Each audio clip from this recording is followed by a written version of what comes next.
Penjahit atau pelaku konveksi setidaknya harus ngerti mesin atau sedikit ngerti servis mesin.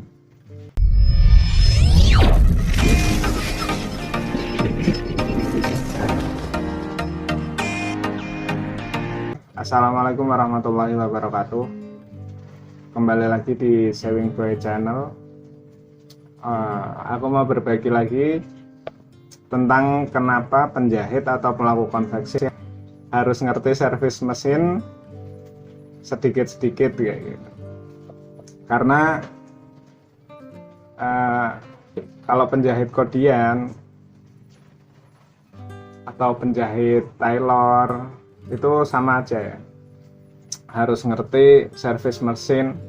Kalau mesin besar tuh paling enggak ya harus bisa nyetel cantangan atau nyetel gas, beratnya gas, terus nyetel rem, nyetel otomatis. Kalau mesin kecil ya harus ngerti ganti areng dinamo, ganti areng injekan dinamo. Nanti kalau ada waktu aku akan bikin tutorialnya. Kalau di dinamo di dinamo mesin besar itu paling enggak ngerti ganti kapasitor, ganti kampas rem, ganti nyeting kedalaman rem, kedalaman gas. Ya setidaknya tahu itu. Karena kenapa? Karena kalau kita manggil orang servis itu sekedar nyeting rem, kampas di mesin besar kayak gitu aja tuh, kalau di Pekalongan ya sekitar paling enggak minimal 20.000 kalau penjahit kodian itu ya.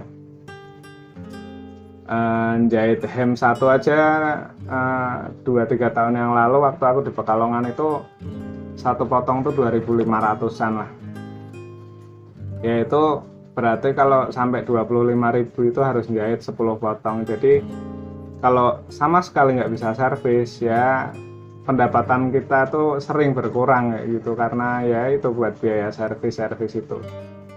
Dan yang paling utama kalau di mesin besar ya, itu minyak itu jangan sampai habis.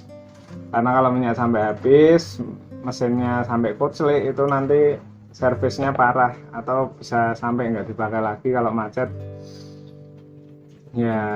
Terus kalau di mesin kecil pun harus sering rajin-rajin ngasih minyak ya, kayak gitu. Untuk penjahit pribadi pun kayak gitu. Hem tuh kalau di sini di Jember ya sekitar 20-30 ribu. Jadi sementara biaya servis itu kalau manggil orang paling enggak satu mesin itu 50.000 ya, udah jelas. Jadi kita kalau jahit 2 baju person itu bisa buat bayar 1 kali servis. Jadi kan eman-eman kayak gitu. Jadi kenapa, itulah alasannya kenapa kita harus ngerti mesin, sedikit-sedikit tahu servis mesin. Dan caranya itu gampang. Jadi kalau kita lagi servis itu kalau bisa ditunggu dan kita lihat lah. Kalau servis ringan itu biasanya bisa ditunggu dan kita bisa lihat.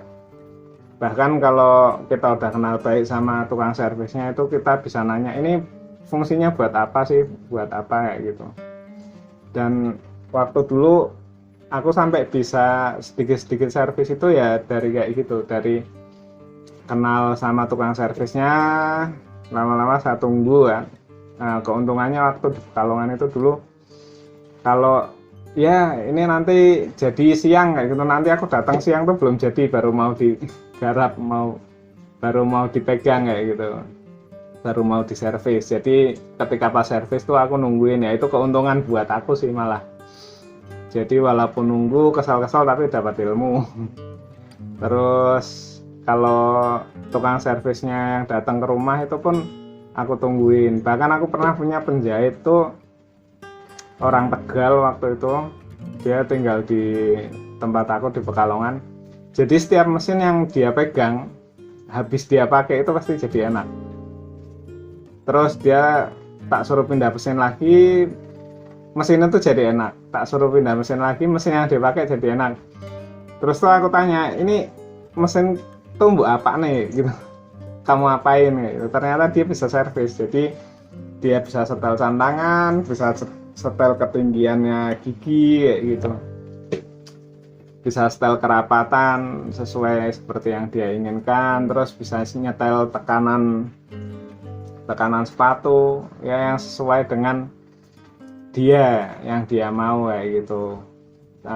Nyetel gas ya, banyak lah aku belajar dari dia.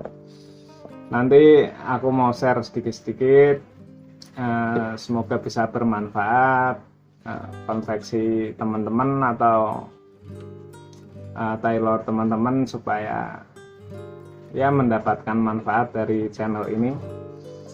Oh ya, satu lagi, keuntungan kita mengerti mesin. Jadi kalau ketika kita pas beli mesin kayak gitu, kita nggak gampang ditipu. Karena menurut pengalaman aku lebih baik beli mesin second yang masih bagus daripada beli mesin baru. Itu harganya hampir, bedanya tuh hampir separuh ya.